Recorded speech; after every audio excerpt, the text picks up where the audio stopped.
In this example, we've got another particle on a smooth horizontal table with three forces acting as shown in the diagram.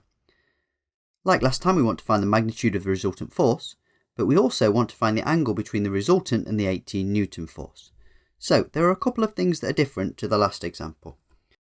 First of all, we've got this angle of 145 degrees here, and we're going to have to think about how to deal with that when we're resolving across and up the page.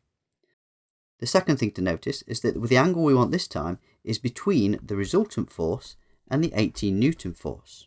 So we're no longer measuring our angle from north. I'm going to split this 145 degrees up using some lines up and across the page. So if I draw a vertical line, then I can figure out the missing angle in here because I have a right angle and the angle below is 70 degrees, so the angle at the top must be 20 degrees.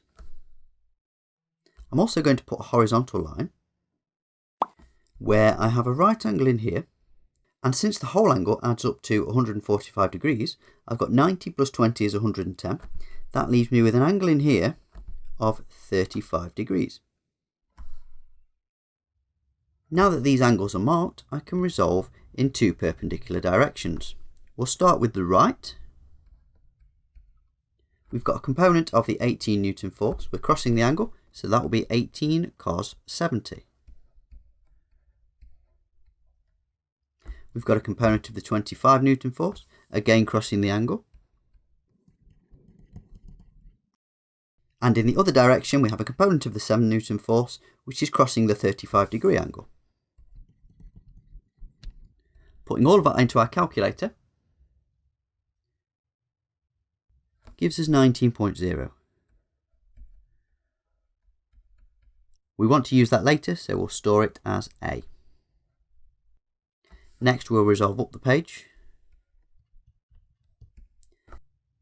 We have a component of the 18 Newton force going upwards. That will be 18 sine 70.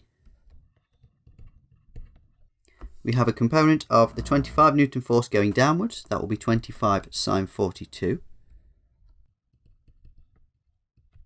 And we have a component of the 7 Newton force going down. That will be 7 sine 35. A nice way of checking that we've got everything in the right place here. First equation we had 18 cos 70. Second one we had 18 sine 70. And you can see that's the same for all of them. In one equation we will always have cos, and in the other equation we'll have sine for the same force. Putting this into our calculator gives minus 3.82. As before, we'll multiply this by -1 and then store it as B. Now we'll take these two forces and draw them as a triangle. And then we'll add a resultant force from start to finish. We'll label the magnitude R and the angle with the horizontal theta. Then we'll use Pythagoras to find the magnitude.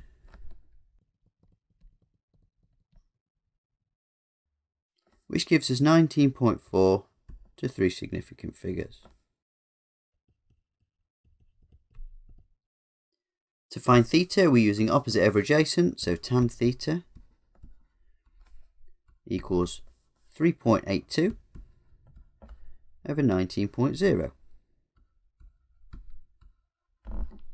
Using the exact values, if we put that into our calculator, we get theta equals 11.39.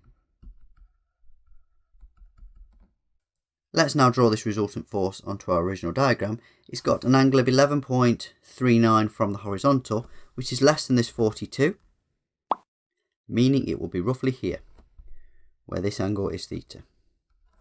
So to find the angle between the resultant force here and the 18 Newton force here, we need to add the 70 to the angle that we just found. So the required angle is 70 plus 11.39. which equals 81.4 to three significant figures.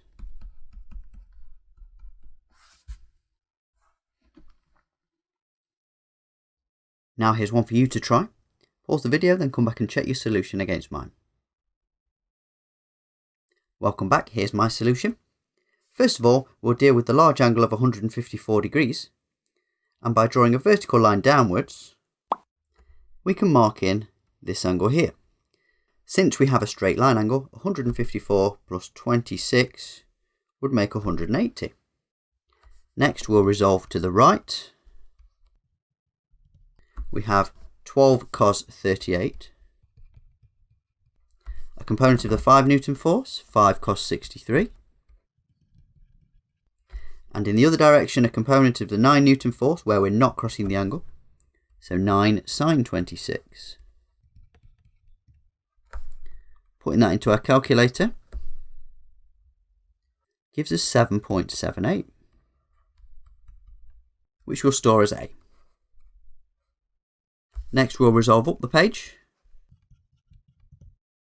We've got a component of the 12 Newton force, that will be 12 sine 38. We've got a component of the 5 Newton force down the page, that will be 5 sine 63. We've got a component of the 9 Newton force down the page, that will be 9 cos 26. Once again, we can check cos sine, sine cos. Putting that into our calculator gives us minus 5.15. We'll multiply that by minus 1 and store it as B. Next, we'll draw ourselves a right-angled triangle to represent these two forces.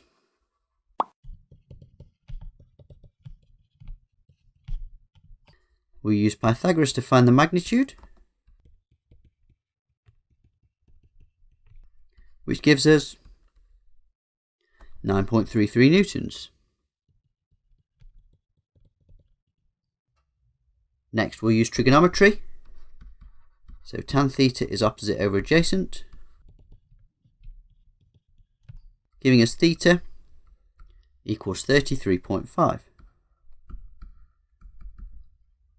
Let's add the resultant force to our original diagram. The angle is 33.5, which is less than 63. So our angle theta is in here. So to find the angle between the resultant and the 12 Newton force, we need to do 38 plus theta.